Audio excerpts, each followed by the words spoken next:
तो फिर उसके मार्ग में किसी प्रकार की कोई रुकावट या बाधा व्याप्त नहीं होती, फिर किसी प्रकार की कोई अड़चन आती ही नहीं। फिर तो उसका मार्ग अपने आप में ही प्रशस्त और सरल हो जाता है, क्योंकि गुरुदेव की उपस्थिति तो प्रत्येक क्षण उसके साथ रहती ही है, क्योंकि वह गुरुदेव से दीक्षा प्राप्त होता है। और तीसरा एक और प्रकार है, एक और तरीका है जिसके माध्यम से भी सिद्धाश्रम में प्रवेश पाया जा सकता है। यह है गुरु के साथ सिद्धाश्रम में प्रवेश करने की स्थिति। पर इसके लिए जरूरी है कि वह शिष्य हो, और इससे भी ज्यादा जरूरी हो कि वह सेवा के माध्यम से गुरु की कृपा प्राप्त करे। वह किसी साधना के माध्यम से गुरु की प्रसन्नता प्राप्त नहीं करता, वह किसी मंत्र जाप के माध्यम से गुरु की कृपा प्राप्त नहीं करता। उसे तो केवल सेवा का ज्ञान है। सेवा का तात्पर्य है गुरुदेव की जो इच्छा हो उसे पूर्णता दे, उनके बताए हुए कार्यों को संपन्न करे। वे कौन सा कार्य सौंपते हैं, किस तरीके से सौंपते हैं, यह तो वे जाने। शिष्य उसमें व्यवधान नहीं डाले, नानुच नहीं करे, इस प्रकार के कार्यों में तर्क वितर्क नहीं करे। जो कहे वह करे, पूर्णता के साथ और मनोयोग पूर्वक करे। और इस सेवा के माध्यम से भी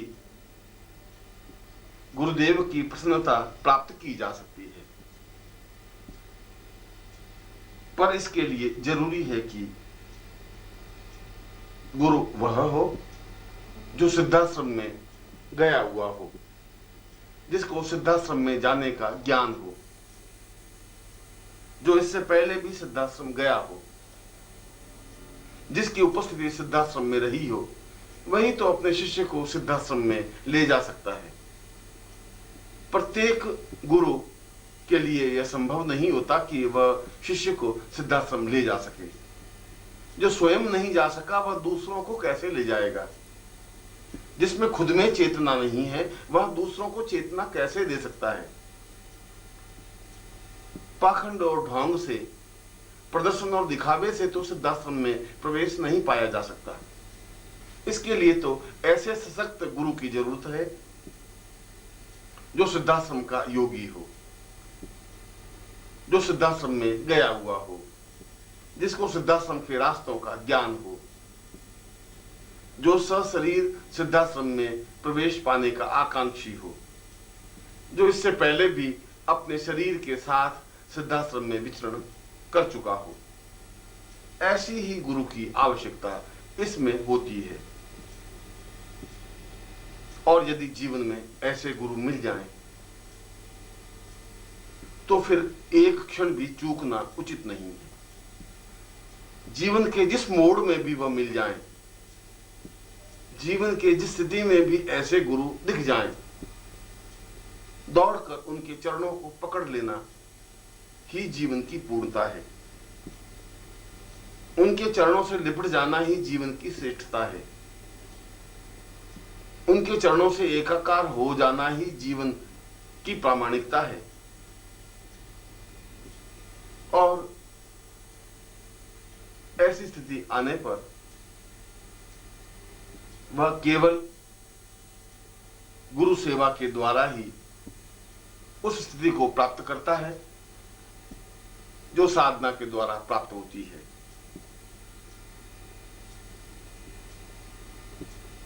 फिर उसे मंत्र जाप की जरूरत नहीं होती, फिर उसे साधना की जरूरत नहीं होती, फिर उसे महाविद्याएं सिद्ध करने की आवश्यकता नहीं होती, क्योंकि गुरु में तो समस्त महाविद्याएं स्वतः समाहित होती हैं। गुरु तो ब्रह्मा, विष्णु और महेश से भी ऊपर हैं। और जब गुरु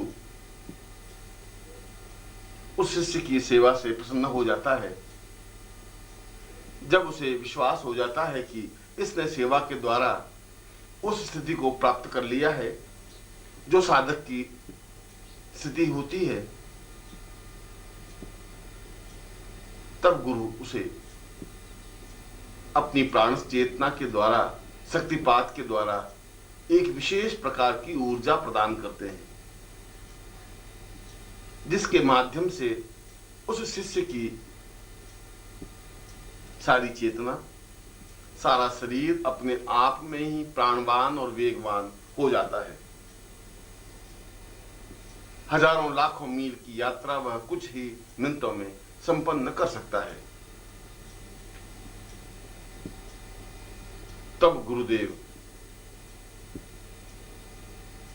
किसी एक विशेष समय में उस शिष्य को अपने साथ सिद्धाश्रम में ले जाते हैं।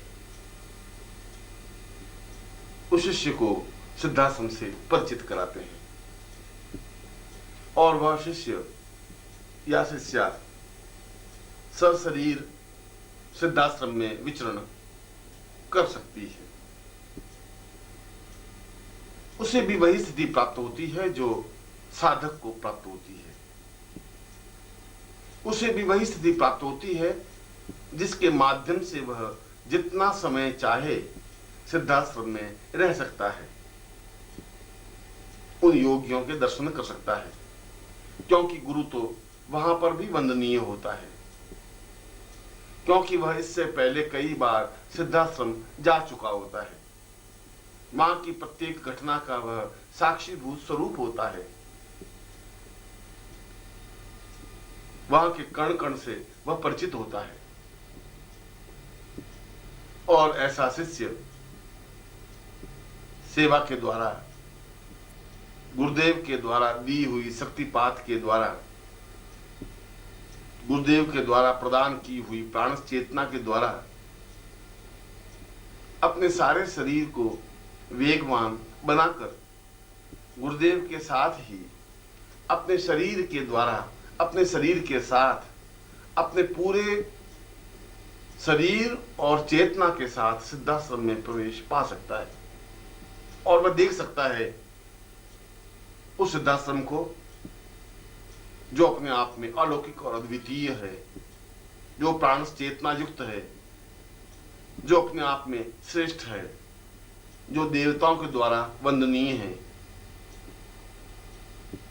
और ऐसा शिष्य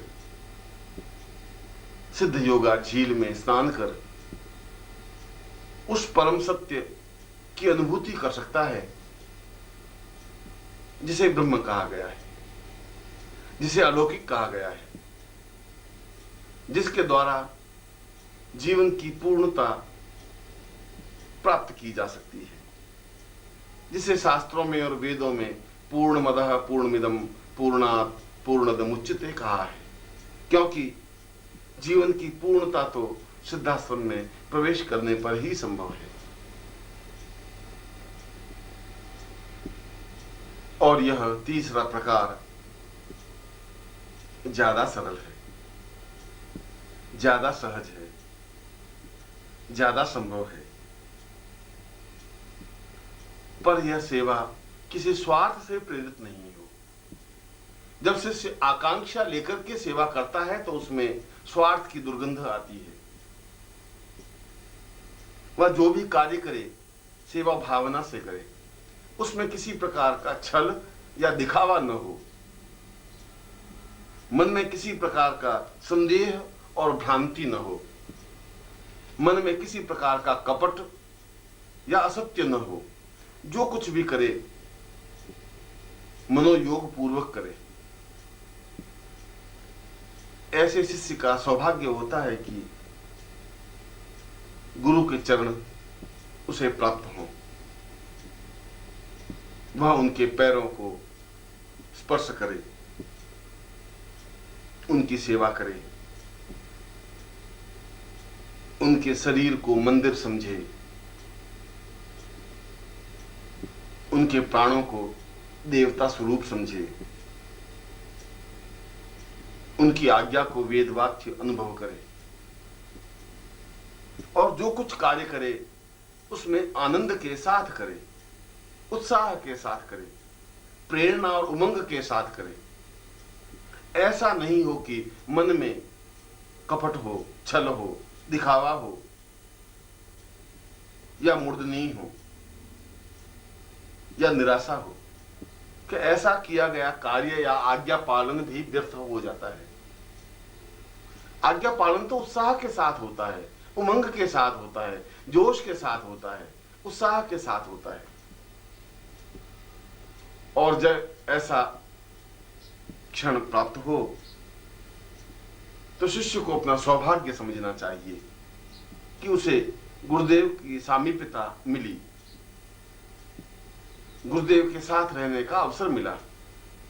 ऐसा अवसर तो करोड़ों लोगों में से किसी एक या दो या चार या छह को ही तो प्राप्त हो सकता है। करोड़ों लोग तो उनके साथ नहीं रह सकते, वे तो केवल देख सकते हैं, वे तो केवल गुरु मंत्र जाप कर सकते हैं, उनकी उपस्थिति का एहसास नहीं कर सकते, हर क्षण उनके साथ नहीं रह सकते। और जब ऐसी सेवा शिष्य के जीवन में उतर जाती है तो गुरु कृपा अपने आप प्राप्त हो जाती है और फिर वह जीवन में पूर्णता प्राप्त कर सिद्धाश्रम में प्रवेश पा सकता है। ऐसा ही जीवन आशीर्वाद युक्त जीवन होता है।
ओम परम तत्वाय नारायणाय गुरुभ्यो नमः।